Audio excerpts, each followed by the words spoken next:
Big boss मेरे को trophy नहीं चाहिए पर सिंपैथी जरूर चाहिए। कैमरा रोलिंग है ना, तो स्टार्ट करते हैं मिस्टर खन्ना से। देखो, बच्चों के प्रति प्यार होना एक बात होती है, पर उनके नाम का सिंपैथी कार्ड खेल के, विक्टिम कार्ड खेल के व्यूज इकट्ठे करना, लोगों की सिंपैथी लेना, ये दूसरी बात होती है। और मिस्टर खन्ना साहब को तो हम जानते ही हैं, जी एक्टर, बहुत बढ़िया एक्टर है। इस जमाने में बड़े कम ऐसे मर्द हैं जो अपनी बीवी से इतना प्यार करते हैं कि वो अपनी दिल की चॉइस को मार सके। क्यों रोया आपने जब आपकी वाइफ के बारे में बोल रहे थे? तू उस दिन क्यों खराब हुई थी जब तेरे डैड के बारे में बोले थे? क्योंकि I don't want anyone to talk about him. Exactly, I don't want anyone to talk about my wife. इतना तो एक्सपीरियंस लेके बैठे हैं। बस मैं इनको यही याद दिलाना चाहता हूँ, देखो भाई, ये तुम्हारा अनुपमा का सेट नहीं है कि चार आंसू टपकाए, ओहो टीआरपी इंटू 100। वो चैप्टर खत्म हो गया भाई। बाकी यार, गौरव की तारीफ भी होनी चाहिए। बंदा 4 महीने से नॉन स्टॉप एक्टिंग करने लगा हुआ है कि चार्मिंग पर्सनालिटी, बेस्ट एक्टर। और इतनी एक्टिंग करने के बाद भी अगर सलमान खान की एक पिक्चर ना मिले, कोई फायदा इस एक्टिंग का नहीं ना। तो बस मिल गई एक पिक्चर, अब उसमें करो एक्टिंग। सही है यार, बिग बॉस से ट्रॉफी मिले ना मिले, काम तो मिल गया। कम से कम पापी पेट को पालने के लिए 4-5 महीने और निकल जाएंगे। वो चैप्टर खत्म हो गया भाई। शेर की खाल में लोमड़ी। खन्ना जी देखिए, इतने भी महान मत बनिए कि फिर इंसान ही बनना भूल जाए। टेलीविजन इंडस्ट्री के ब्लू आइड बॉय एंड हिंदुस्तानी औरतों के लिए ग्रीन फ्लैग का ब्रांड एम्बेसडर। एक एक्टर से बड़ी मुश्किल से मेरा पीछा छूटा था, फिर आके टपक गया मैं फेंकू एक्टर पे। कौन? हाय मिसेस तान्या मित्तल। मैं कोई हेट नहीं भाई, जिस बंदी को कितना हेट मिला है, बिल्कुल हेट नहीं। मैं इनकी हर बात पे भरोसा करता हूँ। मैं मानता हूँ कि शहबाज और आवेश के सर पे जितने बाल नहीं है ना, उससे ज्यादा तो बंदी के पास बॉडी गार्ड है। किसी को शक है तो गिन के देख लेना यार, गिन के देखना। मेरे हिसाब से 100-200 ज्यादा ही होंगे हमारी तान्या मैडम के पास, कम नहीं हो सकते। 150 बॉडी गार्ड, 50 तो सलमान भाई पे हैं। तू 150 लेके क्यों चल रही? तुझे किस बात का डर है बहन?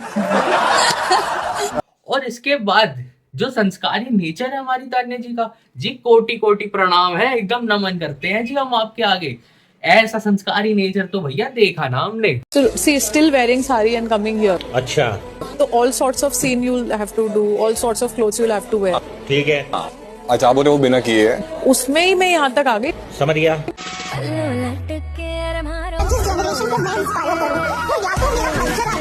पहले मैं सोचता था कोई इंसान कितना ही झूठा हो सकता है, पर फिर मैं मिला मिसेस मित्तल से। फिर मेरे को पता लगा age fake, personality fake, business fake, turnover fake, spirituality fake, मतलब इन शॉर्ट इंसान ही फेक है भाई, इंसान ही फेक है। पर इतनी एक्टिंग करी है तो क्या डिजर्व करती है? कि सोच बताओ क्या डिजर्व करती है? एकता कपूर का एक सीरियल तो मिल गया जी। अब अगली बार नागिन। एकता कपूर ने उन्हें सीरियल ऑफर कर दिया है और एकता कपूर ने कहा कि जैसे ही तुम बिग बॉस 19 के घर से बाहर आओगी, तुम मेरे सीरियल में काम कर रही हो। अगर तान्या मित्तल की बात हो ही रही है तो एक नाम इससे बहुत जुड़ा हुआ सा है, उसके कैसे बात छोड़ सकते हैं? तो वेलकम करते हैं यार, wanna be Kabir Singh but force to be a cry baby. कौन? अम्माल मलिक। बंदा म्यूजिशियन हो क्या हो मेरे को नहीं मालूम, पर भाई बंदा एक्टिंग टॉप नॉच कर रहा है इस समय। और इसी वजह से एकता जी का एक और सीरियल मिल चुका है, मतलब नाग नागिन सपेरा सपेरी सब यहीं से कास्ट हो जाएंगे। बिल्कुल सही जा रहे हो जी। हम सबके लाइफ में एक फेज आता है जब हम एक स्पेस में चले जाते हैं जहाँ हम काफी उदास हो जाते हैं, दुनिया से नाराज हो जाते हैं। अम्माल भाई, मेरे को कोई दिक्कत ही नहीं है आपसे।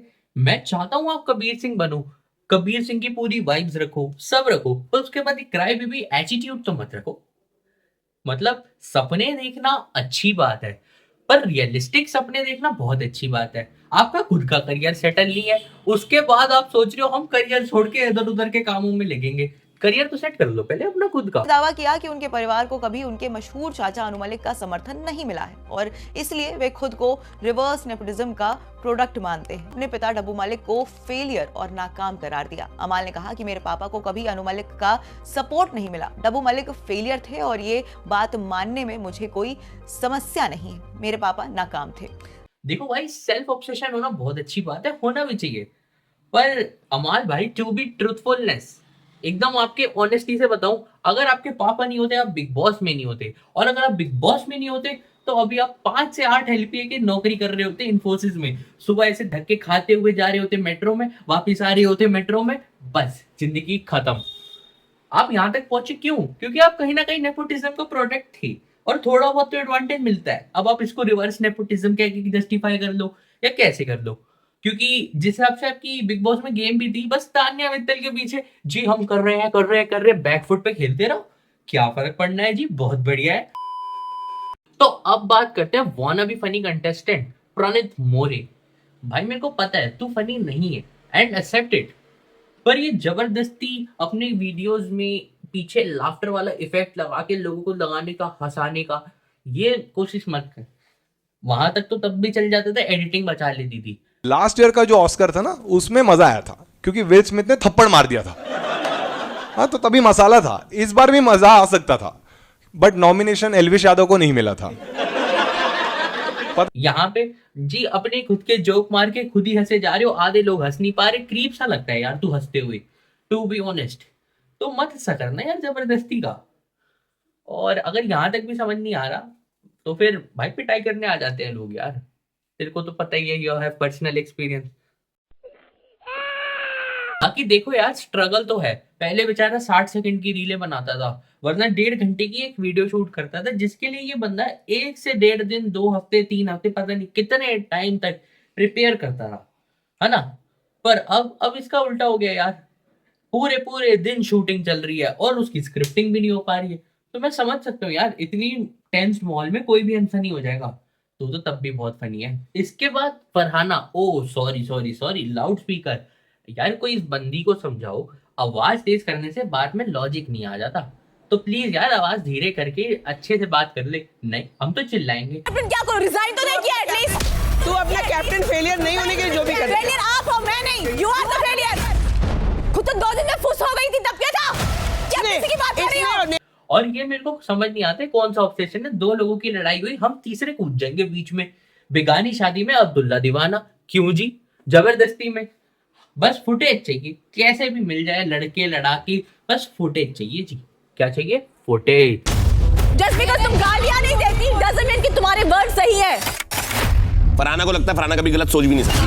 आप क्यों उसके चमचे बन रहे हो फिर? तू क्यों चमची बनी फिर रही है फिर? तुझे लगता है तेरा ये चेहरा मुझे पता नहीं था? इसके अलावा मांटी, ओ यार फिर भूल जाता हूँ मैं, हमारी गॉसिप आंटी, मतलब इसने ये क्यों किया, इसने ऐसे क्यों किया, इधर उधर की टिप्पणियां।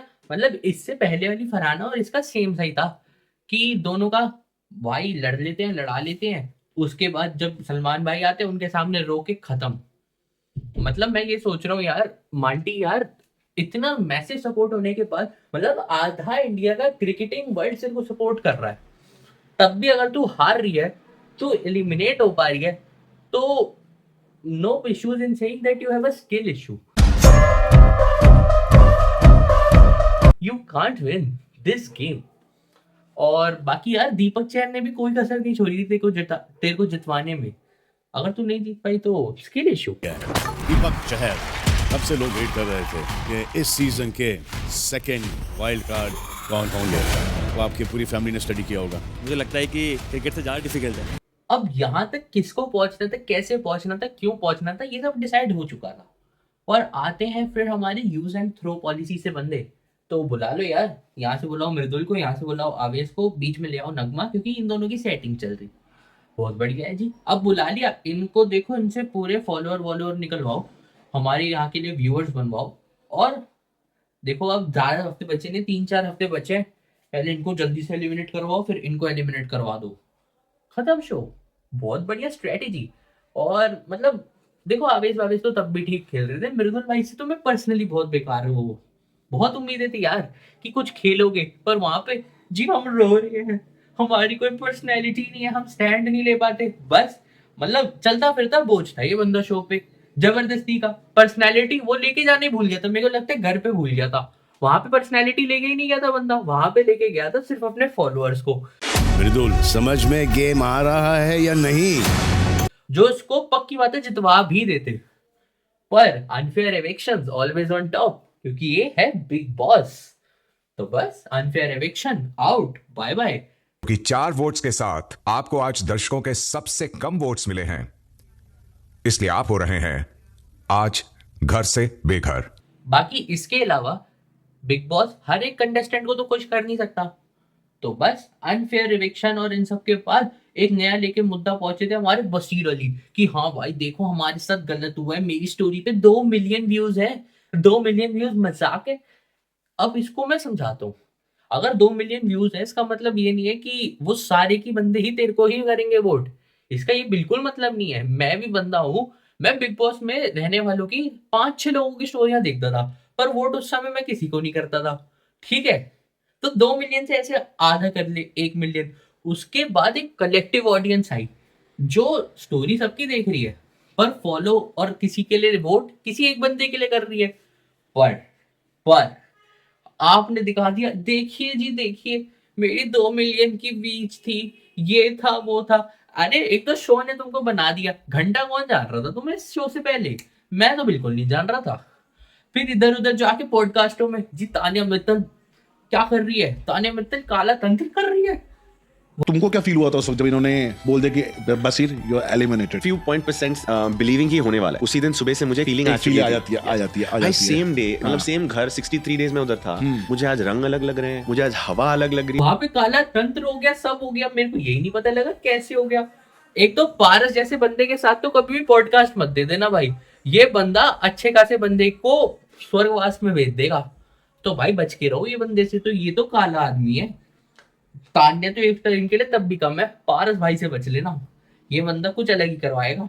दीवार पे ना 6 कंटेस्टेंट्स की फोटो इधर, 6 कंटेस्टेंट्स की फोटो इधर लगी हुई, और वो खड़े होकर फोटोज एडमायर कर रही है तानिया मित्तल। ओ ठीक है, वो ऐसे करते करते कुछ तो ऐसे किया, फिर क्लोज टू द पिक्चर ऐसे जाती है, सिर्फ और सिर्फ मेरी फोटो को पूरा ऐसे उसने हाथ लगाया, हाँ, और ऐसे हाँ, और फिर मैंने कहा क्या था ये? हाँ, एक तो हम जैसे देखती है, कहती है हाँ। कुछ नहीं बहुत सुंदर लग रहा है तू, देख रही थी मैं ऐसे करके वॉशरूम की तरफ से। बाकी शो के बारे में, पहले शो होता था हमारा बिग बॉस लड़ाई के ऊपर कि कौन कितनी लड़ाई करेगा, कौन ज्यादा राउडी बनेगा, उस हिसाब से बंदा वो शो जीतता था। ये चलता था 14-15 सीजन तक। उसके बाद नया ट्रेंड सेटर आए कि पहले तो ज्यादा फॉलोअर वाले उनको एलिमिनेट करवाओ भाई, ज्यादा फॉलोअर वाले नहीं जीतने चाहिए बिल्कुल भी, ना ना ना ना ना, उनको सबसे पहले एलिमिनेट कराओ। और अब नया ट्रेंड है, जिसको गलती से एल्विश भाई सपोर्ट करते हैं उसको तो सबसे पहले निकलवाओ, वो बिल्कुल नहीं जीतना चाहिए क्योंकि एल्विश भाई जीत चुके हैं, ठीक है। अब इसके बाद कौन बचे? जो सबसे अच्छी एक्टिंग कर रहा है उसको जितवा दो, क्योंकि वो एकता कपूर के सीरियल में कास्ट होने वाली है। मस्त करवाओ, जितवाओ, मस्त एकदम। काम भी तो देंगे यार उनको, और काम से पैसे भी तो आएंगे।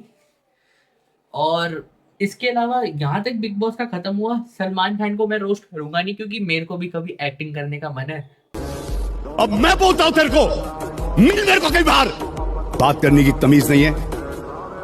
तो सलमान भाई देख रहे हो तो पिक्चर दे देना, और लाइक शेयर सब्सक्राइब कर दो, एंड थैंक्स फॉर वॉचिंग। बाकी सीधा जाके लेफ्ट ले और शेयर कर दे इस वीडियो को। बाय।